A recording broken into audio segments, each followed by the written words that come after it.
ಸಾರ್ಥತೆಯ ಪಡೆಯೋಣ. ಶ್ರೀ ಗಣೇಶನ ಚರಣ ಕಮಲಕ್ಕೆ ಸರ್ವ ಸಮರ್ಪಣೆ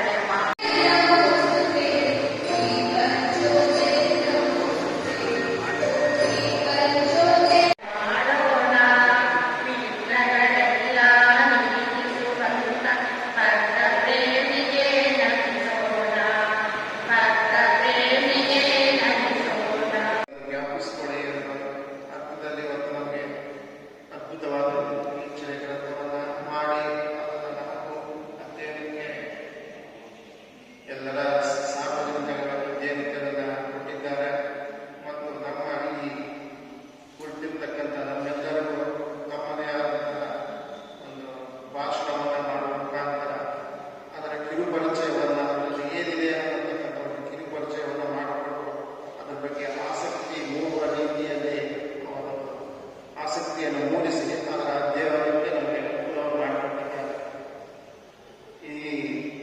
ಆ ಗ್ರಂಥದಲ್ಲಿ ನಮ್ಮ ಚಿಲುಕ್ವಾಡಿ ಕ್ಷೇತ್ರದ ಸಿದ್ದೇಶ್ವರ ದೇವಸ್ಥಾನದ ದೇವವನ್ನು ಮಾಡಿದ್ದಾರೆ.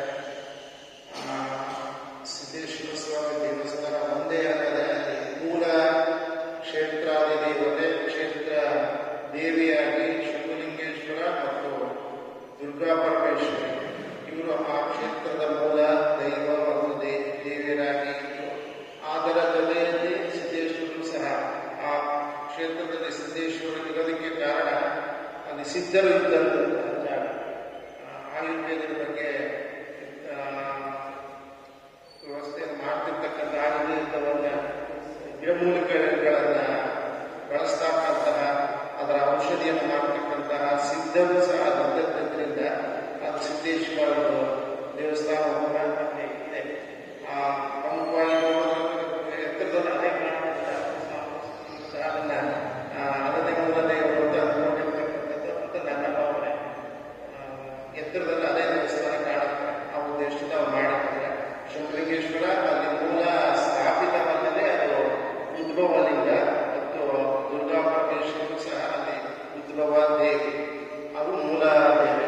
ದೈಹಿಕ ಶತಮಾನಕ್ಕಿಂತಲೂ ಹಳೆಯದಾದಂತಹ ದೇವರು ಕೆಲವು ತಮ್ಮ ಸಮಾಜದ ದೇವಾಂಗ ಸಮಾಜಕ್ಕೂ ಸಹ ಅಲ್ಲಿ ಬಂದು ನಡ್ಕೊಳ್ತಕ್ಕಂತಹ ವ್ಯವಸ್ಥೆ ಮತ್ತು ಇದ್ದಂತೆ ಆ ದೇವಾಂಗ ಸಮಾಜದಲ್ಲಿ ಮತವನ್ನ ಮಾಡ್ತಾ ಇದ್ದು ಬಂದಲ್ಲೆಲ್ಲ ಉತ್ಸವಾದಿಗಳನ್ನ ಮಾಡ್ತಕ್ಕಂಥ ಒಂದು ಪರಂಪರೆ ದೇವಾಂಗ ಸಮಾಜದಲ್ಲಿ ನಾವು ಎಲ್ಲಿರ್ತಕ್ಕಂತಹ ಕರಡಿ ಮಠ ಅಂತ ಒಂದು ಮಠಕ್ಕೂ ಕೂಡ ದೇವಾಂಗ ಬಳಸ್ತಕ್ಕಂತಹ ವ್ಯವಸ್ಥೆ ಇದ್ದು ಅನಿವಾರ್ಯವಾಗಿ ಅವರು ನಂತರದಲ್ಲಿ ನಮ್ಮ ಗುರು ಕುಮಾರ ಸ್ವಾಮಿಯವರ ಅಸ್ತಿತ್ವ ಮಾಡಿ ಒಂದು ಮಠವನ್ನ ವ್ಯವಸ್ಥೆ ಮಾಡಿದ್ದಾರೆ. ಇವತ್ತು ಆ ಮಠ ಎಲ್ಲ ಸಮಾಜದ ಮಠವಾಗಿ ಇವತ್ತು ನಡ್ಕೊಂಡು ಹೋಗ್ತಾ ಇದೆ. ಅದು ನಮ್ಮ ಕುಮಾರ ಸ್ವಾಮಿಯ ಭಾಷೆಯೂ ಆಗಿತ್ತು.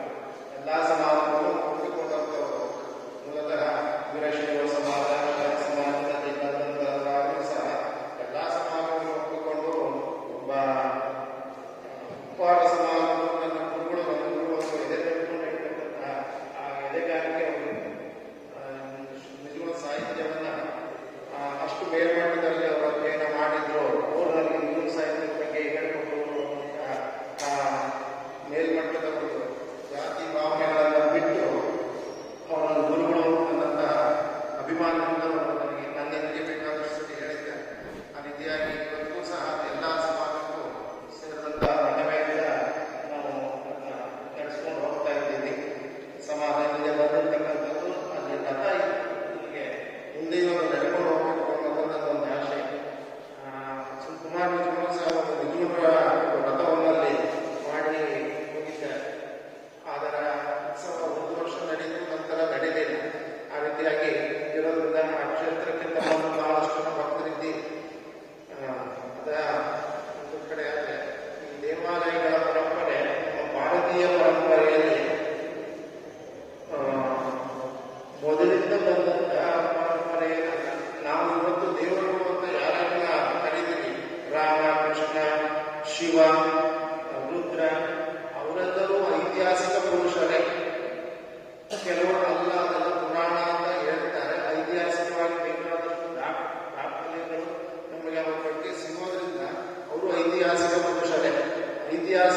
ನೀತಿಗಳು ಅವರು ಅಳವಡಿಸಿಕೊಂಡ ಜೀವನದಲ್ಲಿ ಅಳವಡಿಸಿಕೊಂಡಂತಹ ಧಾರ್ಮಿಕ ವ್ಯವಸ್ಥೆಗಳು, ನೈತಿಕತೆ, ಆಚಾರ ವಿಚಾರಗಳು ಇವೆಲ್ಲವೂ ಸಹ ಮನುಷ್ಯನನ್ನ ದೈವತ್ವಕ್ಕೆ ಕರೆದುಕೊಂಡು ಹೋಗುತ್ತೆ. ಆ ರೀತಿಯಾಗಿ ಅವತ್ತಿನ ಕಾಲದಲ್ಲಿ ಮಾಡಿದ್ದಂತಹ ಐತಿಹಾಸಿಕ ಪುರುಷರು ಮನುಷ್ಯರು ಇವತ್ತು ನಮಗೆ ದೇವರಾಗಿ ಕಾಣ್ತಾ ಇದ್ದಾರೆ. ಅಲ್ಲಿವರೆಗೂ ಹೋಗೋದು ಬೇಡ, ರಾಮಾಯಣ ಮಹಾಭಾರತಕ್ಕೆ ಹೋಗೋದು ಬೇಡ. ನಮ್ಮ ಇವತ್ತಿನ ಮಹದೇಶ್ವರರು ನಾವೆಲ್ಲ ಏನು ಕಂಡು ಇವತ್ತು ಅವರನ್ನ ಅದು ಮಹದೇಶ್ವರರು ಮತ್ತು ಗದ್ದಿಗೆ ಒಂದು ಸಮಾಜಕ್ಕೆ ಸೇರಿದಂತಹ ಗುರುಗಳ ಗದ್ದಿಗೆ ಅದು ಇವತ್ತು ದೇವಸ್ಥಾನವಾಗಿ ಎಲ್ಲರಿಗೂ ಅದು ಪ್ರಚಲಿತವಾಗಿದೆ. ಎಲ್ಲಾ ಸಮಾಜದ ವರು ಸಹ ಇವತ್ತು ನಮ್ಮ ಕುಲದೇವರು ಎಂಬುದಾಗಿ ಮಾಡಿದ್ದಾರೆ. ಮಹದೇಶ್ವರರು ಗದ್ದಿಗೆ ಆಗಿರುವುದಿಲ್ಲ, ಇವತ್ತು ದೇವರಾಗಿ ಪರಿವರ್ತನೆಗೊಂಡಿದ್ದಾರೆ. ದೇವರಾಗಿ ಅದಕ್ಕೆ ಅವರು ಅವತ್ತಿನ ಕಾಲದಲ್ಲಿ ಅವರ ಜೀವಮಾನದಲ್ಲಿ ಮಾಡಿರ್ತಕ್ಕಂತಹ ಎಲ್ಲ ಸಾಧನೆಗಳ ಒಂದು ಪಕ್ವ ರೂಪ ಇವತ್ತು ಅವರನ್ನ ದೈವ ರೂಪಕ್ಕೆ ತಂದುಕೊಂಡೋಗಿದೆ. ಹಾಗಾಗಿ ದೈವತ್ವ ಅಥವಾ ದೇವರು ಅನ್ನೋದು ಎಲ್ಲೂ ನಮಗೆ ಕೈಕಾಲು ಹೊಂದಿರತಕ್ಕಂತಹ ದೇವರಂತ ಎಲ್ಲೂ ಇರಲಿಲ್ಲ. ನಮ್ಮ ಒಳಗೆ ಇರ್ತಾರೆ ದೈವತ್ವದ ಒಂದು ಶಕ್ತಿ ನಮ್ಮಲ್ಲೇ ಇರುತ್ತೆ. ಆ ದೈವತ್ವದ ಶಕ್ತಿಯನ್ನ ನಾವು ಪ್ರಕಟಗೊಂಡಾಗ ನಮ್ಮಲ್ಲಿ ಪ್ರಕಟಗೊಂಡಾಗ ಅದರಲ್ಲಿ ಆ ರೀತಿಯಾಗಿ ನಮ್ಮಲ್ಲೇ ನಮ್ಮ ನಡವಳಿಕೆಗಳು ನಮ್ಮಲ್ಲಿ ಅಳವಟ್ಟಾಗ ಪ್ರತಿಯೊಬ್ಬ ಮನುಷ್ಯನು ದೇವರನ್ನು ಬಿಟ್ಟು ಮನುಷ್ಯ ಯಾರೂ ಇಲ್ಲ. ಈ ಜಗತ್ತಿನಲ್ಲಿ ವಿಶ್ವದಲ್ಲಿ ಇರ್ತಕ್ಕಂಥ ಎಲ್ಲ ಅಣು ರೇಣು ತೃಣ ರಾಷ್ಟ್ರಗಳಲ್ಲೂ ಸಹ ದೈವತ್ವ ಇದೆ. ಅದು ಕೆಲವೊಂದು ಕಡೆ ಪ್ರಕಟಗೊಳ್ಳುತ್ತೆ, ಕೆಲವೊಂದು ಕಡೆ ಅಷ್ಟಾಗಿ ಪ್ರಕಟಗೊಳ್ಳೋದಿಲ್ಲ. ಸಾಹಿತ್ಯಗಳು, ಆ ಒಂದು ವ್ಯವಸ್ಥೆ, ಪರಿಸರ ಅದನ್ನು ನೋಡಿದಾಗ ನಾವೆಲ್ಲ ಸ್ವರ್ಗದಲ್ಲಿದ್ದೀವೋ ಅಂತ ನಾವು ವಿದ್ಯಾರ್ಥಿಗಳು.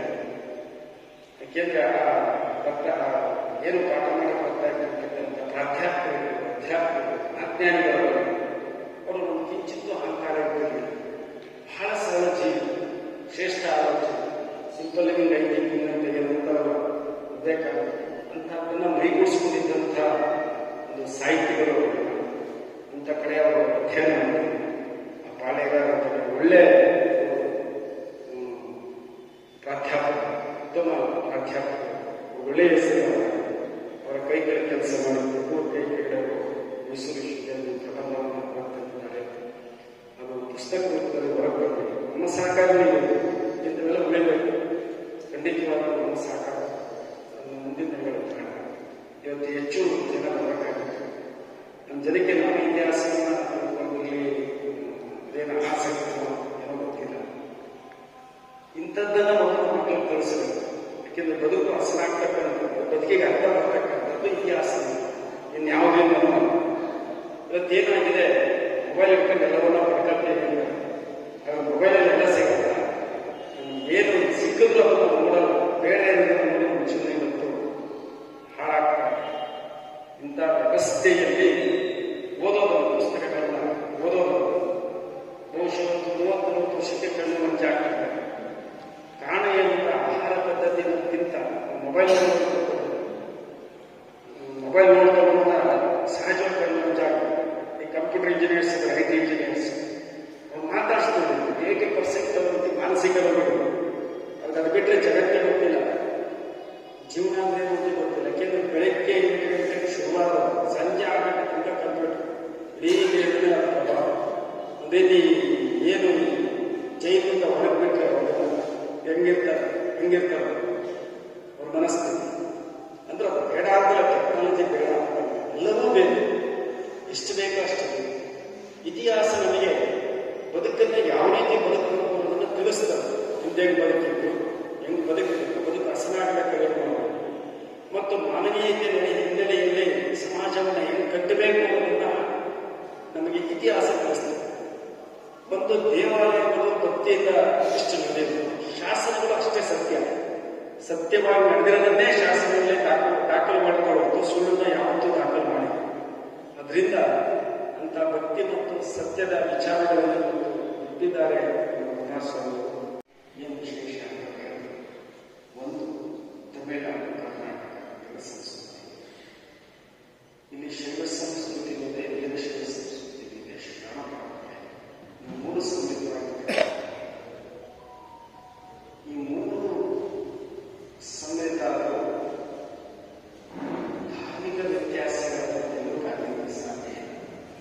ಕಾಣುತ್ತೆ. ಇಲ್ಲ ಶಿವನೇ ಒಂದು ಕಡೆ ಹೆಚ್ಚು ಮರೆತು ಅದು ಸಾಧ್ಯ ಇಲ್ಲ. ಶೋಷಣೆ ಮಾಡುವುದು ಕ್ರಮವಾಗಿ ಶೋಷಣೆ ಮಾಡುವಂತ ಸಾಕಷ್ಟು ಇತಿಹಾಸಗಳು.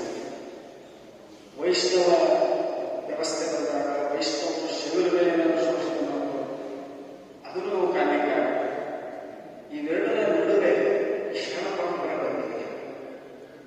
ಅದು ಬಂದಾಗ ಇದೇನು ಅಳಿಸೋದಿಲ್ಲ ನೋಡಿ. ಇದು ವಿಶೇಷ ಕೊನೆಗಾಲ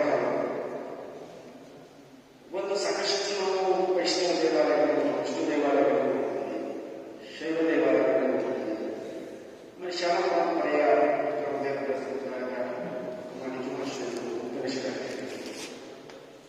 ಹಾಗೆ ಮನೆ ಮಹೇಶ್ವರ, ಮಂಟೇಶ್ವರ, ಚೆನ್ನಯ್ಯ, ಲಿಂಗಯ್ಯ, ಚಿಕ್ಕನೂರು, ಸಿದ್ದಪ್ಪ ಇದೆಲ್ಲವನ್ನ ನಾವು ನೋಡ್ತಾ ಇದ್ದೇವೆ. ಒಂದು ವ್ಯವಸ್ಥೆ ಏನಂದ್ರೆ ಎಲ್ಲದಕ್ಕೂ ಹೊಂದಾಣಿಕೆ ಮಾಡಿಕೊಂಡು ಎಲ್ಲಕ್ಕೂ ಗೌರವ ಜೊತೆಯನ್ನು ಕೊಟ್ಕೊಂಡು ಬಂದಿರತಕ್ಕಂಥ ಒಂದು ಇತಿಹಾಸ ತಾಲೂಕಿನ ಜನತೆಯಲ್ಲಿದೆ ಅಂತಂದ್ರೆ ಅದು ಕೊಳ್ಳೇಗಾಲ ತಾಲೂಕು ಅಂತಕ್ಕಂಥದ್ದನ್ನು ನಾವು ಹೆಮ್ಮೆಯಿಂದ ಹೇಳಬೇಕು. ಯಾಕೆಂತಂದ್ರೆ ಯಾವುದೇ ದೇವಸ್ಥಾನದಲ್ಲಿ ಪರಂಪರೆ ಯಾವುದೂ ನಿಕೃಷ್ಟವಾಗಿಲ್ಲ, ಮೇಲೊಂದು ಅಲ್ಲಿಲ್ಲ, ಎಲ್ಲಕ್ಕೂ ಪೂಜ್ಯತೆ ಗೌರವ. ಇಷ್ಟು ಒಂದು ಮಾನಸಿಕ ಉದಾಹರಣೆ ಬಸವಣ್ಣವರ ದೇವರೊಬ್ಬ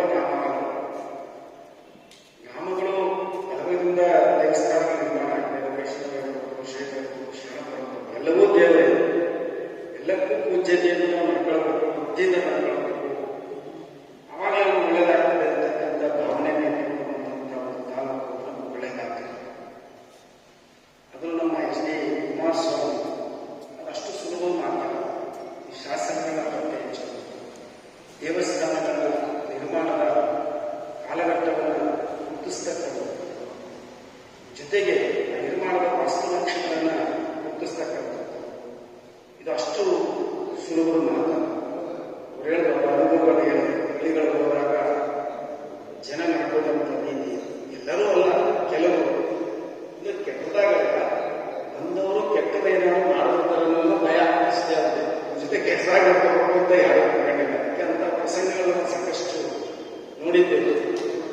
ಇವತ್ತು 8-10 ವರ್ಷದಿಂದ ದಾಸನಪುರದಲ್ಲೇ ಒಂದು ಲಿಂಗವನ್ನು ಯಾರು ಪೊಲೀಸ್ ಕಂಪ್ಲೇಂಟ್ ಎಲ್ಲ ಆಗುತ್ತೆ, ಹೇಳ್ಬೇಕು ಹಿಂಗೆ ಆ ಬೈಕ್ಗೆ ಜನ ವಿರೋಧ ಮಾಡ್ಕೊಂಡು ಇಷ್ಟಪಟ್ಟು నేను ಸಂಶೋಧನೆಗಾಗಿ ಯಾರು ವಿರೋಧ ಮಾಡುತ್ತಿಲ್ಲ ಅಂತ ಎಲ್ಲ ಇಡೀ ಈ ದೊಡ್ಡ ತಾಲೂಕನ್ನು ಸುತ್ತಿ ಒಳ್ಳೆ ಗ್ರಂಥವನ್ನು ಶಾಸನಗಳ ಒಂದು ವಿವರಣೆ, ಅದರ ಪ್ರಾಚೀನತೆ ಮತ್ತದರ ರೇಖಾನಕ್ಷೆ ಮತ್ತದರ ಭಾವಚಿತ್ರ ಎಲ್ಲವನ್ನೂ ದಾಖಲೆ ಮಾಡಿದ್ದಾರೆ. ನೋಡುವ ಪುಸ್ತಕಗಳು ಬಹಳ ಉತ್ತಮ ಗುಣಮಟ್ಟದಲ್ಲಿ ಬರುತ್ತೆ. ಅವರೆಲ್ಲ ನಾನೇ ಹೇಳಬೇಕಿದ್ದ ಆಲಂಬಾಡಿ ಹಿಂಗೇಗೌಡ ಇದ್ದ ಬಹುಶಃ ಹಳೆಗಾಲದ ಅಥವಾ ಒಂದು ರಾಯಕರ ಪಡೆಯಲು ಸಾಮಂತರಾಗಕ್ಕೆ ಹೋಗಲಿಲ್ಲ. ಆಗ ಅಲ್ಲಿರ್ತಕ್ಕಂಥದ್ದು ವೈಷ್ಣವ ದೇವಾಲಯ, ಶಿವ ದೇವಾಲಯಕ್ಕೆ ನಾವು ಹೋಗಿದ್ದೇವೆ. ಮತ್ತಲ್ಲಿ ಆಳ್ವಿಕೆ ಮಾಡುವಂತ ಕುರುಹುಗಳು ಇವತ್ತು ಮದ್ದನ ಮನೆಯಲ್ಲ ಇದೆ. ಅದಕ್ಕೆ ಸಂಬಂಧಪಟ್ಟಂತವರು ವಾಸಿಸಿದಂತ ಅವತ್ತಿನ ಒಂದು ಚಿಕ್ಕ ಮನೆ ಬಹುಶಃ ಇದೆ. ಇವತ್ತು ಬಹಳ ಕಾಡು ಹೋಗೋದೇ ಕಷ್ಟ. ನಾವು ಅನ್ಕೊಳ್ತೀವಿ ಇಷ್ಟು ದೂರದಲ್ಲಿ ಪಟ್ಟಣ ಇತ್ತ ಅಂತದನ್ನು ನಾವು ಭಾವಿಸ್ಕೊಳ್ತೀವಿ.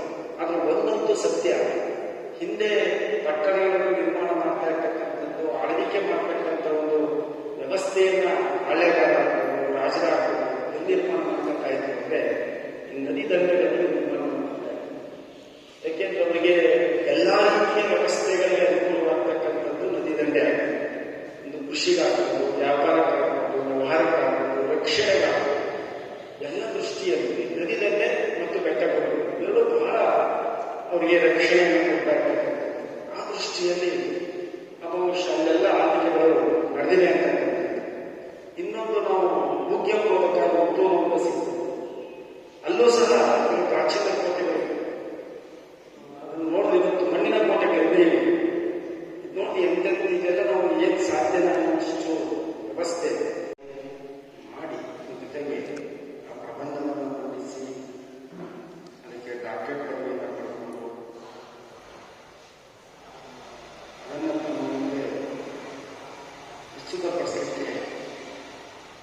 ಒಂದು ವಿಚಾರ ಸಂಕಿರಣವನ್ನು ಏರ್ಪಡಿಸಿರ್ತಕ್ಕಂಥ ಕಾರ್ಯಕ್ರಮ.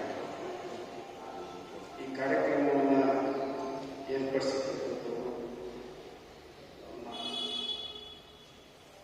ಕೊಳ್ಳೇಗಾಲ ತಾಲೂಕಿನ, ಅದರಲ್ಲೂ ನಮ್ಮ ದೇವಾಲಯದ ಜನಾಂಗಗಳು ಬಹಳ ಸಂತೋಷ.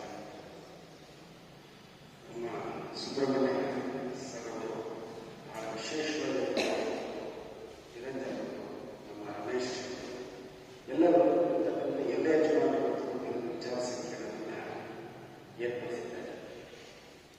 ಇಷ್ಟು ಹೊತ್ತು ಈ ಕಾರ್ಯಕ್ರಮದಲ್ಲಿ ಸಾನ್ನಿಧ್ಯ ವಹಿಸಿರ್ತಕ್ಕಂಥ ಪರಮಪೂಜ್ಯ ನಮ್ಮ ಬಾಲದಕ್ಷಿಣೆ ಸ್ವಾಮಿಗೆ ನಮನಗಳನ್ನು ಸಲ್ಲಿಸುತ್ತಾರೆ. ಹಾಗೆ ವಿಷಯವನ್ನು ತಿಳಿಸಿದಂಥ ಎಸ್ ಡಿ ಕುಮಾರಸ್ವಾಮಿ ಅವರೇ, ವೇದಿಕೆ ಮೇಲಿರ್ತಕ್ಕಂಥ ನಿಮಗೆಲ್ಲ ಹೆಸರು ಎಲ್ಲ ಸಮಾಜಿಕ ನಮ್ಮ ದೇವರ ಸಮಾಜದ ಗಣ್ಯಮಾನ್ಯರೇ, ನನ್ನ ಎದುರುಗಡೆ ಕೊಟ್ಟಿರ್ತಕ್ಕಂಥ ಎಲ್ಲ ಬಂಧುಗಳೆಂತಾಗಿದೆ ಇರುವಂತಹ ದೇವಾಲಯಗಳು, ಶಾಸನಗಳು ನಮ್ಮ ಈ ತಾಲೂಕು ಸಂಸ್ಕೃತಿಗಾಗಿ ಸ್ಥಿತ್ಯಾಗ್ರಹವನ್ನು ನೋಡ್ತಾ ಬಂದಿದೆ. ಸ್ವಲ್ಪ ದಿನ ಕರ್ನಾಟಕದಲ್ಲಿರುತ್ತೆ, ಮತ್ತೆ ಸ್ವಲ್ಪ ದಿನ ತಮಿಳುನಾಡು ಹೋಗುತ್ತೆ, ಮತ್ತೆ ಕರ್ನಾಟಕ ಬರುತ್ತೆ, ಮತ್ತೆ ತಮಿಳುನಾಡು ಹೋಗುತ್ತೆ, ಕೊನೆಯಲ್ಲಿ ಕರ್ನಾಟಕ ಬರುತ್ತೆ. ಅಂದ್ರೆ ಗಂಗರ ಕಾಲದಲ್ಲಿ ಗಂಗರ ಆಳ್ವಿಕೆ ಮಾಡ್ತಾರೆ. ತಲಕಾಡಲ್ಲಿ ಏರ್ತಿರುತ್ತೆ, ಇದೆಲ್ಲ ಗಂಗರ ಆಳ್ವಿಕೆ ಒಳಪಟ್ಟಿರುತ್ತೆ. ಆಗ ಕರ್ನಾಟಕದಲ್ಲಿರುತ್ತೆ. ಗಂಗರನ್ನ ಚೋಳರು ಸೋಲಿಸ್ಬಿಡ್ತಾರೆ. ಚೋಳರು ಸೋಲಿಸಿ ಈ ನಮ್ಮ ಅರ್ಧ ದಕ್ಷಿಣ ಕರ್ನಾಟಕವನ್ನು ಸಂಪೂರ್ಣವಾಗಿ ಚೋಳರು ಅಕ್ವೈರ್ ಮಾಡ್ತಾರೆ. ಚೋಳರ ಆಡಳಿತಕ್ಕೆ ಒಳಗಾಗುತ್ತೆ. ಚೋಳರು 300 ವರ್ಷಗಳ ಕಾಲ ಆಳ್ವಿಕೆಯನ್ನು ಮಾಡ್ತಾರೆ. ಇದಾದ ನಂತರ ಚೋಳರ ಉತ್ಪನ್ನವನ್ನ ತಡ್ಕೊಳ್ಳೋಕ್ಕಾಗಲ್ಲ. ಎಲ್ಲೋದನ್ನು ಬರೀ ತಮಿಳು ಶಾಸನಗಳು, ತಮಿಳು ಭಾಷೆ, ತಮಿಳು ಶಾಸನಗಳನ್ನ ಏರ್ತಾ ಇರ್ತಾರೆ. ಯಥೇಚ್ಛವಾಗಿ ತಮಿಳು ಶಾಸನವನ್ನ ಕರ್ನಾಟಕಕ್ಕೆ ಬಳಸ್ತಾ ಇರ್ತಾರೆ. ಚೋಳರ ಒಂದು ಆಡಳಿತವನ್ನ, ಗಂಗರ ಆಡಳಿತವನ್ನ ಕೊನೆ ಮಾಡಿ ಚೋಳರ ಆಡಳಿತವನ್ನ ನಡೆಸಲಿಕ್ಕೆ ಪ್ರಾರಂಭ ಮಾಡುತ್ತೇನೆ. ಚೋಳರ ಗಂಗರ ರಾಜಧಾನಿ ತಲಕಾಡನ್ನ ಎದ್ದ ಒಂದು ಪ್ರತಿಫಲವಾಗಿ ರಾಜರಾಜ ಮುಡಿಗೊಂಡ ಅಂತಕ್ಕಂಥದ್ದು. ಮುಡಿಗೊಂಡ ಅಂತಂದ್ರೆ ಕಿರೀಟವನ್ನ ಕಳಿಸ್ತಾ ಅಂತ ಹೇಳಿ, ಆ ಮುಡಿಗುಂಡ ಅಂತೇಳಿ ಆ ಚೋಳರನ್ನ ಗೆದ್ದು ತಲಕಾಡನ್ನ ಅಕ್ವೈರ್ ಮಾಡ್ಕೊಳ್ಳೋಕ್ಕೆ, ವಶಪಡಿಸ್ಕೊಳ್ಳೋಕ್ಕೆ ಮುಡಿಗುಂಡ ಅಂತೇಳಿ ಒಂದು ಗ್ರಾಮವನ್ನೇ ನಿರ್ಮಾಣ ಮಾಡ್ತಾರೆ. ಅದು ನಿಮ್ಮ ಊರಿನ ಪಕ್ಕದಲ್ಲೇ ಇದೆ. ಮುಡಿಗುಂಡ ಅಂತಂದ್ರೆ ಅದಕ್ಕಿರ್ತಕ್ಕಂಥ ಇತಿಹಾಸ. ಮುಡಿಗುಂಡ ಅಂತಂದ್ರೆ ಅವರು ತಲಕಾಡನ್ನ ಗೆದ್ದು ವಶಪಡಿಸಿದ ನಂತರ ಮುಡಿಗುಂಡ, ಮುಡಿ ಅಂತಂದ್ರೆ ತೆಡೆ, ಕಿರೀಟವನ್ನು ಧರಿಸ್ತಾ ಅಂತೇಳಿ ಮುಡಿಗುಂಡ ಮಂದಿಯಲ್ಲಿ ಆಡಳಿತ ಗ್ರಾಮವನ್ನು ನಿರ್ಮಾಣ ಮಾಡಿ ಒಂದು ಆಡಳಿತ ಕೇಂದ್ರವಾಗಿ ತಮಿಳುನಾಡು ಮತ್ತು ಕರ್ನಾಟಕ ಅದೊಂದು ಮರ್ಚೆಂಟ್ ಪ್ಲೇಸ್ ಆಗಿ, ವ್ಯಾಪಾರಿಕ ಕೇಂದ್ರವಾಗಿ ಮುಡಿಗುಂಡವನ್ನ ನಿರ್ಮಾಣ ಮಾಡ್ತಾರೆ. ಇದಾದ ನಂತರ ಈ ಚೋಳರ ಉಗ್ರವನ್ನ ತಡೆಯಕ್ಕಾಗಲ್ಲ. ಇದೆ ಚೋಳರು ತುಂಬಾ ಅಕ್ವೈರ್ ಮಾಡ್ತಾರೆ. ಆಶ್ರಮ ತಗೊಂಡೋಗಿರ್ತಾರೆ, ಕೋಲಾರ, ಬೆಂಗಳೂರು ಎಲ್ಲ ಅಕ್ವೈರ್ ಮಾಡ್ಕೊಂಡಿರ್ತಾರೆ. ಅದನ್ನ ವಿಷ್ಣುವರ್ಧನ ಬರ್ತಾನೆ. ಹೊಯ್ಸಳರ ವಿಷ್ಣುವರ್ಧನ ಬಂದು ರಾಜರಾಜ ಚೋಳರನ್ನು ಸೋಲಿಸಿ ಸೆದಬಡಿದು ತಲಕಾಡನ್ನ ಅಕ್ವೈರ್ ಮಾಡ್ತಾರೆ. ಕರ್ನಾಟಕ ಸೇರ್ತಾರೆ. ವಿಷ್ಣುವರ್ಧನ ತಲಕಾಡನ್ನ ಬರ್ತಾರೆ. ತಲಕಾಡನ್ನ ಜೈ ಹುದ್ದೆಗೆ ನನ್ನನ್ನು ಆಹ್ವಾನಿಸಿದರು ಖಾಸಗಿ ಶಾಲೆ ಒಳಗಡೆ. ಅಲ್ಲಿ ಈಗ 7 ವರ್ಷಗಳಿಂದ ಟ್ರಾನ್ಸ್ಫರ್ ಆಗಿ, ಪದವಿ ಕಾಲೇಜಿನ ಟ್ರಾನ್ಸ್ಫರ್ ಆಗಿ ಕರ್ತವ್ಯ ನಿರ್ವಹಿಸಿದೆ. ಇದಿಷ್ಟು ಸಣ್ಣ ಪರಿಚಯ. ನನ್ನ ಸಂಶೋಧನೆಗೆ ಸಂಬಂಧಪಟ್ಟಂತೆ ಪರಿಚಯ. ದೇವಾಲಯಗಳ ನಿರ್ಮಾಣ ಸಣ್ಣ ಪುಟ್ಟ ಲೇಖನಗಳ ಪ್ರಕಟವಾಗಿದೆ, ನೀವು ಮಾಡಿ ಹೇಳಿ ನನ್ನ ಪ್ರೇರಣೆ ಮಾಡಬೇಕು. ಅವಾಗ ಆಯ್ಕೆ ವಿಷಯದಲ್ಲಿ ಕೊಳ್ಳೇಗಾಲ ತಾಲೂಕಿನ ಶಾಸನಗಳ ಬಹುಮುಖಿ ಅಧ್ಯಯನ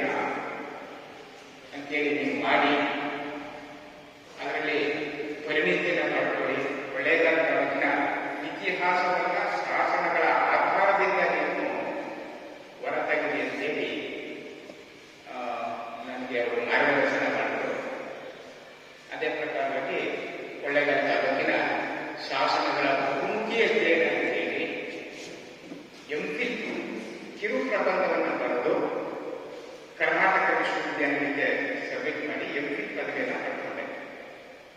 ಇದಾದ ನಂತರ ಇಲ್ಲಿ ಇಷ್ಟಕ್ಕೆ ಬಿಡಬಾರ್ದು, ಇದನ್ನು PhD ಆಗಿ ಪರಿವರ್ತನೆ ಮಾಡಬೇಕು, ಎಂಫಿಲ್ ಮುಗಿದು ಅಂತೇಳಿ ಅದನ್ನ 3 ವರ್ಷ ಮಾಡಿದೆ. ಆ ಎಂಫಿಲ್ ಮಾಡುವಂಥ ಸಂದರ್ಭದಲ್ಲಿ ಕೆಲವೊಂದು ಎಲ್ಲೆಲ್ಲಿ ಶಾಸನಗಳು ಸಿಗಿದೆಯೋ ಅದನ್ನ ಅದಕ್ಕೆ ದೇವಾಲಯಗಳು ಇದು ಆಲೋಚನೆ ಮಾಡಿರಲಿಲ್ಲ. ಕೇವಲ ಬರೀ ಶಾಸನಗಳು ಯಾವ್ಯಾವ ಗ್ರಾಮಗಳಲ್ಲಿದೆಯೋ ಆ ಗ್ರಾಮಗಳಲ್ಲಿರ್ತಕ್ಕಂಥ ಗ್ರಾಮಗಳಿಗೆ ಭೇಟಿ ಕೊಟ್ಟು ಆ ಗ್ರಾಮಗಳನ್ನು ನಾನು ಫೀಲ್ಡ್ ಕಾರ್ಯಕ್ಷೇತ್ರ ಮಾಡಿದೆ. ಇದೆಲ್ಲ ಮುಗಿಸ್ಕೊಂಡ ನಂತರ PhD ಬಂದೆ 2012ನೇ ಇಸ್ವಿಯಲ್ಲಿ. ಮತ್ತೆ ಮೈಸೂರು ವಿಶ್ವವಿದ್ಯಾನಿಲಯಕ್ಕೆ PhD ಎಂಟ್ರೆನ್ಸ್ ಬರ್ತಾ ಇದೆ. ಅವಾಗ ಈ ಶಾಸನಗಳನ್ನ ಕ್ಷೇತ್ರ ಕಾರ್ಯ ಮಾಡುವ ಸಂದರ್ಭದಲ್ಲಿ ದೇವಾಲಯಗಳನ್ನು ಗಮನಿಸಿದೆ, ಈ ತಾಲೂಕಿನ ಇತಿಹಾಸವನ್ನು ಗಮನಿಸಿದೆ. ಎಲ್ಲವನ್ನು ನೋಡಿದಾಗ ಈ ನಾವು ಮತ್ತೆ ಬೇರೆ ಯಾವ ವಿಷಯಗಳನ್ನ ಆಯ್ಕೆ ಮಾಡ್ಕೋಬೇಕು. ಇಲ್ಲೇ ಯಥೇಚ್ಛವಾದ ದೇವಾಲಯಗಳಿವೆ.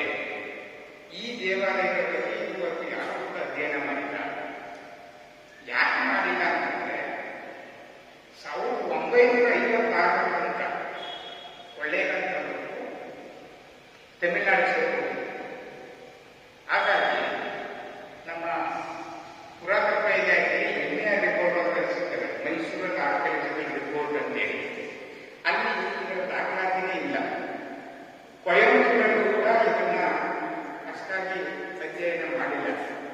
ಈ ಎಲ್ಲ ಅಂಶಗಳನ್ನ ಮನಗಂಡು ನಾನು ಈ ಎಂಫಿಲ್ ಜೊತೆಗೆ PhD ಮಾಡಬೇಕಾದ್ರೆ ದೇವಾಲಯಗಳನ್ನ ಸೇರಿಸಿ ನಾನು ಕೊಳ್ಳೇಗಾಲ ತಾಲೂಕಿನ ದೇವಾಲಯಗಳು ಶಾಸನಗಳ ಒಂದು ಅಧ್ಯಯನ ಅಂತ ಹೇಳಿ ನಾನು ಡಾಕ್ಟರ್ ಕೆ ಪ್ರಭು ಅವರ ಮಾರ್ಗದರ್ಶನದಲ್ಲಿ PhD ಮಾಡಲಿಕ್ಕೆ ಪ್ರಾರಂಭ ಮಾಡಿದೆ. ಇದಾದ ನಂತರ ಸತತವಾಗಿ 9 ವರ್ಷಗಳ ಕಾಲ, ಅದು ಆಕ್ಚುಲಿ ದಿವಸ 7 ವರ್ಷಗಳ ಕಾಲ PhD ಇರ್ತಕ್ಕಂಥದ್ದು 5 ವರ್ಷ ಮಾಡಬೇಕು ಮೈಸೂರು ವಿಶ್ವವಿದ್ಯಾನಿಲಯದಲ್ಲಿ. ನಾವು ಈ ತಾಲೂಕಲ್ಲೇ ಇಡೀ ಮೈಸೂರು ತಾಲೂಕು, ಮೈಸೂರು, ಚಾಮರಾಜನಗರ, ಮಂಡ್ಯ ಈ ಭಾಗದ ತಾಲೂಕುಗಳಲ್ಲಿ ಅತಿ ದೊಡ್ಡ ತಾಲೂಕು ಯಾವ್ದಪ್ಪ ಅಂತಂದ್ರೆ ಕೊಳ್ಳೇಗಾಲ ತಾಲೂಕು. ತುಂಬಾ ಹಳ್ಳಿಗಳಿರ್ತಕ್ಕಂಥ ತಾಲೂಕು, ಬೆಟ್ಟ ಗುಡ್ಡಗಳಿರ್ತಕ್ಕಂಥ ತಾಲೂಕು. ನನಗೆ 5 ವರ್ಷದಲ್ಲಿ ಕ್ಷೇತ್ರ ಕಾರ್ಯ ಮಾಡಲಿಕ್ಕೆ ಆಗಿಲ್ಲ. ಇನ್ನು 2 ವರ್ಷ ಎಕ್ಸ್ಟೆನ್ಷನ್ ತಗೊಂಡೆ. ಎಕ್ಸ್ಟ್ರಾ ವಿಶ್ವವಿದ್ಯಾನಿಲಯಕ್ಕೆ ಶುಲ್ಕವನ್ನು ಭರಿಸಿ 5 ವರ್ಷ, ಇನ್ನೂ 2 ವರ್ಷ ಎಕ್ಸ್ಟೆನ್ಷನ್ ತಗೊಂಡು PhD ಕ್ಷೇತ್ರ ಕಾರ್ಯವನ್ನು ಮಾಡಿದೆ. ಈ ಕ್ಷೇತ್ರ ಕಾರ್ಯವನ್ನು ಮಾಡಲಿಕ್ಕೆ ನನಗೆ ಅತ್ಯಂತ ಸಹಕಾರಿಯಾದವರು ನನ್ನ ಮಿತ್ರ, ನನ್ನ ಸಹಪಾಠಿ ಡಾಕ್ಟರ್ ಅನಿಲ್ ಅಂತೇಳಿ. ಆ ಅನಿಲ್ ಯಳಂದೂರು ತಾಲೂಕು ಮೇಲೆ ಅವರು PhD ಮಾಡಿದ್ರು. ನಾನು ಕೊಳ್ಳೇಗಾಲ ತಾಲೂಕು ಮೇಲೆ ನಾನು PhD ಮಾಡಿದೆ. ಇಲ್ಲಿ ಇರ್ತಕ್ಕಂಥ ದೇವಾಲಯಗಳ ಎಷ್ಟು ಪ್ರಾಮುಖ್ಯತೆಯನ್ನು ವಹಿಸಿದೆ ಅನ್ನುವಂಥದ್ದನ್ನ ಪ್ರತಿಯೊಂದು ಹಳ್ಳಿಗಳಿಗೂ ನಾನು ಭೇಟಿಯನ್ನು ಮಾಡಿ ಪ್ರತಿಯೊಂದು ಹಳ್ಳಿಯಲ್ಲಿ ಇರ್ತಕ್ಕಂಥ ದೇವಾಲಯಗಳನ್ನ ಮತ್ತು ಶಾಸನಗಳನ್ನ ಡಾಕ್ಯುಮೆಂಟ್ ಮಾಡಿ 2019ರಲ್ಲಿ ನನ್ನ ಒಂದು ಕಿರು ಪ್ರಬಂಧವನ್ನು ಮೈಸೂರು ವಿಶ್ವವಿದ್ಯಾನಿಲಯಕ್ಕೆ ಸಲ್ಲಿಸಿದೆ. 18ರಲ್ಲಿ 19ಕ್ಕೆ ನನಗೆ PhD ಅವಾರ್ಡ್ ಆಯಿತು. ಡಾಕ್ಟರ್ ಕುಮಾರಸ್ವಾಮಿ ಅಂತೇಳಿ ಈ ನನ್ನ ಕೊಳ್ಳೇಗಾಲ ತಾಲೂಕಿನಲ್ಲೇ ದೇವಾಲಯಗಳ ಮೇಲೆ ಸಂಶೋಧನೆ ಕೈಗೊಳ್ಳದ ಪ್ರತಿಫಲವಾಗಿ ಅದರ ಪರವಾಗಿ ನನಗೆ ಡಾಕ್ಟರೇಟ್ ಪದವಿಯನ್ನು ವಿಶ್ವವಿದ್ಯಾನಿಲಯ ಕೊಟ್ಟು, ಅದರ ಋಣಿಯಾಗಿ ನಾನು ಈ ಕೊಳ್ಳೇಗಾಲ ತಾಲೂಕಿನ ಜನರಿಗೆ, ಕೊಳ್ಳೇಗಾಲ ತಾಲೂಕಿಗೆ ನಾನು ಸದಾ ಚಿರಋಣಿಯಾಗಿರಬೇಕು ಅಂತೇಳಿ ನಾನು ಭಾವಿಸಿದ್ದೀನಿ. ಯಾಕೆಂದ್ರೆ 12ನೇ ಇಸ್ವಿಯಲ್ಲಿ 2008ನೇ ಇಸ್ವಿಯಲ್ಲಿ MA ಪದವಿಯನ್ನ ಮೈಸೂರು ವಿಶ್ವವಿದ್ಯಾನಿಲಯದ ಪ್ರಾಚೀನ ಇತಿಹಾಸ ಮತ್ತು ಪುರಾತತ್ವ ಅಧ್ಯಯನ ಶಾಸ್ತ್ರ ವಿಭಾಗದಲ್ಲಿ ಮುಗಿಸಿದೆ.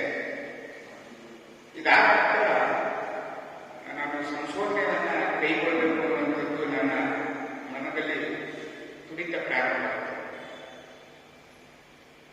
ಈ ಸಂಶೋಧನೆ ಮಾಡಬೇಕಾದ್ರೆ ಏನ್ ಮಾಡಬೇಕು ಅಂತ ಹೇಳಿ ಆಲೋಚನೆಯಿದ್ದಾಗ ನಮ್ಮ ಗುರುಗಳು ಡಾಕ್ಟರ್ ಲೋಕೇಶ್ ಅಂತ ಹೇಳಿ ನನ್ನ ಗುರುಗಳು, ನೀವು ಧಾರವಾಡ ವಿಶ್ವವಿದ್ಯಾನಿಲಯಕ್ಕೆ ಹೋಗಿ ಅಲ್ಲಿ ಸಂಶೋಧನೆಯನ್ನು ಆರಂಭಿಸಿ ಸಂಶೋಧನೆ ಚೆನ್ನಾಗಿ ವಿಚಾರಗಳನ್ನ ತಿಳಿಸ್ತಾರೆ ಅಂತ ಹೇಳಿ ನನಗೆ ಮಾರ್ಗದರ್ಶನವನ್ನು ನೀಡಿದರು. ಇದಾದ ನಂತರ ನಾನು ಧಾರವಾಡ ವಿಶ್ವವಿದ್ಯಾನಿಲಯ ಅಲ್ಲಿ ಹೋಗಿ ಪ್ರಾಚೀನ ಇತಿಹಾಸ ಮತ್ತೆ ಶಾಸನಶಾಸ್ತ್ರ ವಿಭಾಗದಲ್ಲಿ ಎಂಫಿಲ್ ಪದವಿಯನ್ನ ಸೇರ್ಕೊಂಡೆ. ಎಂಫಿಲ್ ಮಾಡಲಿಕ್ಕೆ ಅಲ್ಲಿ ಡಾಕ್ಟರ್ ಎಸ್ ಪಿ ಪಾಡಿಗಾರ್ ಅಂತಕ್ಕಂಥ ಒಟ್ಟು ಮೇಧಾವಿ,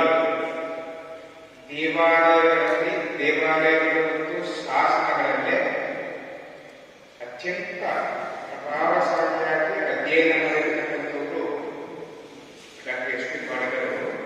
ಅವರು ನನ್ನ ಮಾರ್ಗದರ್ಶಕರಾಗಿ ನಾನು ಅವ್ರನ್ನ ನೇಮಕ ಮಾಡಿಕೊಂಡೆ, ಆಯ್ಕೆ ಮಾಡಿಕೊಟ್ಟಿದ್ದೆ ಅವ್ರನ್ನ. ಅದಾದ ನಂತರ ಎಂಫಿಲ್ ಟಾಪಿಕ್ ಯಾವುದನ್ನ ನೀವು ತಗೊಳ್ತೀರಿ ಅನ್ನುವಂಥ ಗೊಂದಲದಲ್ಲಿದ್ದಾಗ ವಿಷಯದಲ್ಲಿ ಎಲ್ಲ ಆರೋಪಗಳನ್ನ ನಾನು ಆಯ್ಕೆ ಮಾಡಬೇಕು. ಆವಾಗ ಕೊಳ್ಳೇಗಾಲ ಆರೋಪ ಯಾರೂ ಕೂಡ ಕೊಳ್ಳೇಗಾಲ ಆರೋಪ ಮೇಲೆ ಸಂಶೋಧನೆ ಮಾಡಿಲ್ಲ. 1765 ಕಲಿಯಾದ 4944 ಅಂದರೆ ಕ್ರಿಸ್ತ ಶಕ 1843.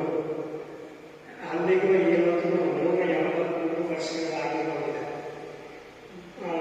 ವರ್ತಮಾನ ಶೋಭ ಸಂವತ್ಸರ ಮಾಘಶುದ್ಧ ತ್ರಯೋದಶಿ 13 ಶುದ್ಧ ತ್ರಯೋದಶಿ ಗುರುವಾರ ಮಕರ ಮಾಸಂ ತೇದಿ 25. ಅಂದರೆ ನಮ್ಮಲ್ಲಿ ಒಂದು ಪದ್ಧತಿ ಇದೆ, ನಾವು ಮಾತನಾಡುತ್ತೇವೆ, ಓದು ಬರೆಯುವುದು ಕನ್ನಡ.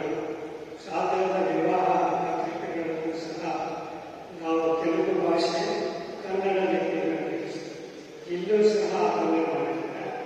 ಮಕರ ಮಾಸ ಶುಭ ದಿನವನ್ನು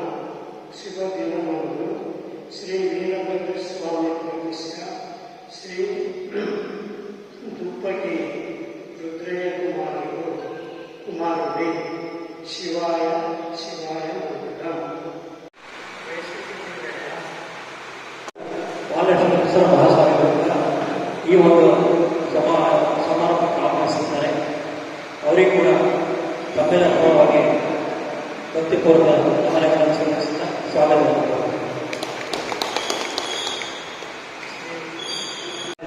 ಮತ್ತು ಅಲ್ಲಿ ಇರ್ತಕ್ಕಂತಹ ಎಲ್ಲ ಸಾಧನೆಗಳು ಈ ಬಗ್ಗೆ ಒಂದು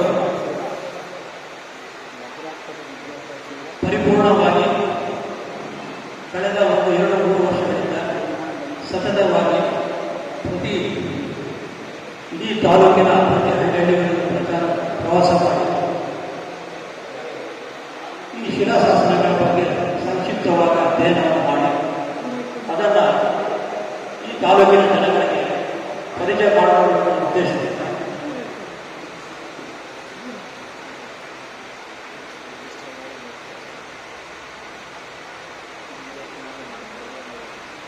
ಕೋಟೆ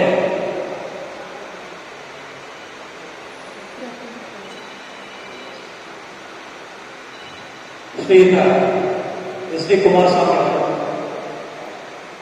ಅವರು ಮಾಡಿರ್ತಕ್ಕಂತಹ ಸಾಧನೆಯನ್ನು ಮತ್ತು ಅವರು ಮಾಡಿರ್ತಕ್ಕಂಥ ಸಂಶೋಧನೆಗಳನ್ನು ಪರಿಚಯ ಮಾಡೋಕ್ಕೋಸ್ಕರ ಈ ಒಂದು ವಿಚಾರ ವೇದಿಕೆಯನ್ನು ಸಂಕ್ಷಿಪ್ತವಾಗಿ ಕೊಳ್ಳೇಗಾಲದಲ್ಲಿ ಹಮ್ಮಿಕೊಂಡಿದ್ದೇವೆ. ಈ ಒಂದು ಸಮಾರಂಭಕ್ಕೆ ಪರಮ ಪೂಜ್ಯ ಶ್ರೀ ಶ್ರೀ ಶ್ರೀ ಶ್ರೀಕಂಠ ಸ್ವಾಮಿಗಳು ವಿರಕ್ತ ಕುಡಿಗೊಂಡ ಅವರ ಸಾನ್ನಿಧ್ಯವನ್ನು ವಹಿಸುತ್ತಾರೆ. ಅವರಿಗೆ ಈ ವೇದಿಕೆಯ ತಮ್ಮ ಎಲ್ಲ ಸಾರ್ವಜನಿಕ ಪರವಾಗಿ ಆತ್ಮದ ಸ್ವಾಗತವನ್ನು ಕೋರುತ್ತಾರೆ.